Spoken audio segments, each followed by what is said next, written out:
Alright, this is Christopher Fox once again, and this is a request assigned for Jack. And the name of this video is Mr. Meaty Ruined My Childhood. Oh, I remember this show. This show was awesome. Freaky as hell, but it was awesome. So let's check it out. Yay. I'm so excited that it's Halloween. My personal we're going to Halloween special. No, it's not because of the candy. Hell yeah. You to assume that, by the way. It's because Halloween of the special. spooky vibes, plain and simple. And since this is my first time making content for the holiday spirit, what better way to celebrate that than with the absolute most scariest thing I could think of? No, it's not the new old logo. I told you to stop bringing that up. The absolute most foul, most sinister, most nightmare-inducing show my eyes have the displeasure of ever seeing. The most meaty. It's Mr. Meaty we're talking about. Yeah, those puppets are creepy as hell. I guess I decided to give you all a trick this year rather than a treat. I'm both equally as sorry as I am. Oh my god, that's freaky. Happy Halloween. So, let's get ready to discuss the tale of Mr. Meaty, and maybe why you shouldn't remember it. Mr. Meaty was a Canadian-American teen live-action puppet series that achieved the secret goal of any good... I didn't find it all that scary, mainly because, I grew up with worse stuff, but... animated series to scar a generation of children. The puppets were still freaky for a kid's show, though. On my TV screen as a kid. Yeah, that's disgusting. You sick monsters. Originally airing as a series of shorts that played during commercial breaks on Nickelodeon from 2002 to 2005, Mr. Meaty was greenlit and extended out into a complete series in the fall of 2005, with it originally premiering on Nickelodeon on September 22nd, 2006. And She's been on Adult Swim. The premiere of the series, the pilot episode for the show, which featured material from the pre-existing short series, aired on December 30th, 2005. Many months before the show's official release. But if you saw my previous video about making fiends, I left a little... Oh, who remembers this cartoon? This cartoon was awesome. Turbo Nick and showcasing clips of Mr. Meaty. This show, in fact, was very similar in the sense of making fiends, with the shorts that aired... Making fiends was the shit, for sure. Turbo Nick to your creation as content. At some point in its 2-season, 3-year run, 2007 would see Mr. Meaty switch from Nickelodeon over to Nicktoons. Oh boy, do I even have to say it? By this point, you know what the Nicktoons channel is known for. In this case, however, I feel looks like a penis he's holding there. May I remind you of this? Stop it. Yeah, now cue the fans of the show starting to raise their pitchforks. Wait, hold on. Let me finish the video before I'm sacrificed to the content gods. Mr. Meaty was centered around two lazy teenage boys working a part-time job at the made-up Mr. Meaty fast food restaurant inside the fictional Scotchboro shopping mall. Josh was the charming, popular, uncaring, and self-centered 16-year-old protagonist who worked as the Mr. Meaty's cashier. Yep. While Parker was the nerdy, awkward, dumb 15-year-old Mr. Meaty Fry. Like SpongeBob and Patrick are dragging Josh. The story of two dudes who sling meat for a living, which is a lot safer than their old job, slinging old ladies. I missed that intro, man. Josh and Parker are named after Drake Parker and Josh Nichols from the TV show Drake and Josh. That's apparently true. It is? I didn't know that. Named after one of the creator's nephews, and Parker's appearance being based on one of his other nephews. Throughout the series, the two that's freaky. Bizarre, supernatural, grotesque, and often just downright that's freaky too. Situations, while also dealing with common teen These puppets were terrifying. Some of them were. Like I said, Mr. Meaty was created I've seen worse nowadays. Glogs Inc., a Canadian puppet company that existed from 1992 to 2009. That's way worse than those. Short films for Nickelodeon and Nick's off-branch channels over the years, including a series of shorts called Nanoland, a just as strange, but this time child-friendly show that focused around 3-year-old Mona's time at her grandmother's house. Don't even get me started on that. And the Nick Jr. short series Whoopi's Little Bird. Seriously, no wonder our generation is so messed up. The Grogs was founded by Jamie Shannon and Jason Hopley. The duo later brought on Jack Lenz to help with their various projects as an executive producer, with Mr. Meaty being one of those projects. While neither Shannon or Hopley have worked at a fast food restaurant prior to making Mr. Meaty, Hope Lee had worked at a movie theater's concession stand in the past So I had and to drew etch on my that arm there, experience for guys. inspiration for plots. He has also cited the Ren and Stimpy show as an inspiration for the tone and comedic Oh, stylings that was of the Mr. shit Meaty. too. I love Ren and Well, look what Stimpy. eventually happened to Ren and Messed Stimpy. up shit, but I'm it was not awesome. into that one again. The Grogs made over 250 foam latex puppets for the show. Along with Josh and Parker, the show featured a puppet cast of rotating mall characters along with a few regulars. These recurring characters, I bet if included they Doug, sell props of these puppets, they're extremely expensive since they're latex. There's Edward R. Carney, Mr. Meaty's 109-year-old founder and CEO, who at some point was cryogenically frozen and serves as the main villain in a few That's episodes. freaky. For note, even in episodes where Carney acts just as a side character instead of a major villain,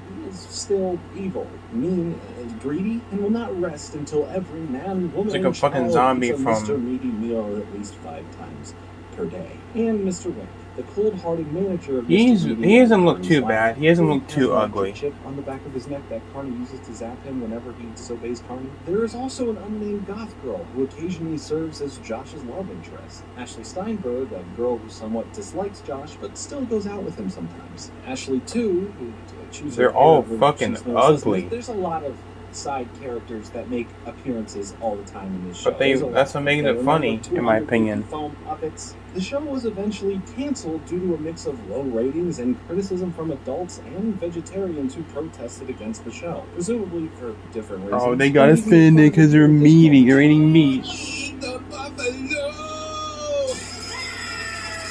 Every memorable Mr. Meaty episode was The hell is memorable that? for its own special brand of disturbing horror it forced upon its audience. But 2 episodes in particular are always cited as the main source of preteen nightmares, and in my case, adulthood nightmares. The episodes Roast Beef Barb and the notorious Tapeworm episode. Yeah, that titled one. Fringe Master P.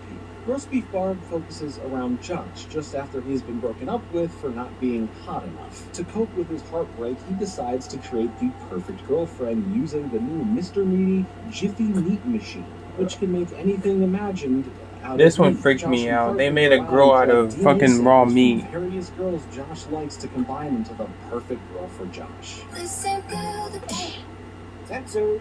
I don't care how many times I use that censor clip, it's just so funny to me. So if I recycle the joke, too bad. These samples include Ashley Steinberg's fingernail, Ashley 2's hair, and Brittany's boogers. Josh adds these samples to the Jiffy Meat Machine and waits for his perfect girl. What the Jiffy Machine produces instead, though, is a blonde girl with a pink headband and a body made out of raw That's flesh. disturbing. Because once That's again, gonna give Josh me- that used a gave me Jiffy nightmares. Meat machine that can only make things of meat. Stick around for more meats at the mall.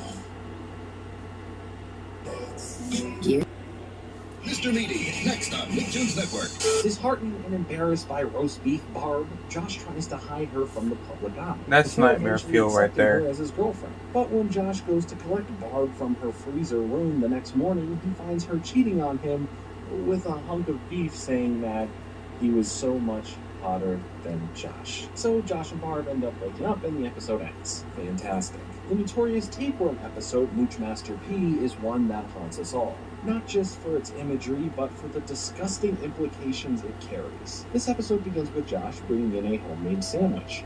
Parker, enthralled by the concept of homemade food, begs Josh to give Stop him just showing that. one bite, which Josh finally relents to. Parker then ends up eating nearly the whole thing, infuriating Josh, causing him to call Parker a moocher and telling him to go mooch somewhere else. Parker goes on to mooch somewhere else by getting food off of everyone in the mall, going so far as to mooch an uncooked hamburger patty Josh was planning on serving to the customers. After eating this uncooked patty, Parker's stomach begins to gurgle, an occurrence he originally writes off as just gas, but after which strange things begin to occur. Parker finds that food is disappearing before he gets a chance to actually eat it. When he shows the phenomenon to Josh, Josh decides to record Parker attempting to eat a meatball to discover what's going on. This recording, however, when played back in slow motion, shows that an enormous tapeworm is living in Parker's stomach, thanks to the raw patty heater. To get it out, the boys tie a sausage That is to a fishing terrifying. line to bait the tapeworm. They yank the tapeworm out of Parker's stomach and trap it in the fryer basket. Afterwards, Larry, an Australian zookeeper, approaches the boys and offers to buy the tapeworm for $20.